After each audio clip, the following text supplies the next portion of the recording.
Hrvatski izvoznici osnovani su 2004. godine kao predstavničko tijelo tvrtki i organizacija koje zajednički djeluju na promociji i zastupanju interesa izvoznika.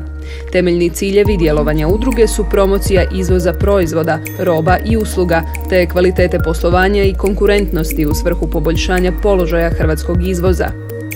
Hrvatski izvoznici provode trajnu analizu i brigu o vladinim prijedlozima koji se odražavaju na hrvatski izvoz, te su dio radnih stručnih tijela vlade i ministarstava Republike Hrvatske. Svakodnevne radne aktivnosti čine organizacija znanstvenih i stručnih seminara, radionica i treninga za izvoznike, te poticanje širenja znanja i informacija o međunarodnoj trgovinskoj razmjeni. Hrvatski izvoznici prepoznali su značaj povezivanja gospodarstvenika i znanstvenih ustanova, pa je od ove godine član udruge i Fakultet elektrotehnike i računarstva Sveučilišta u Zagrebu.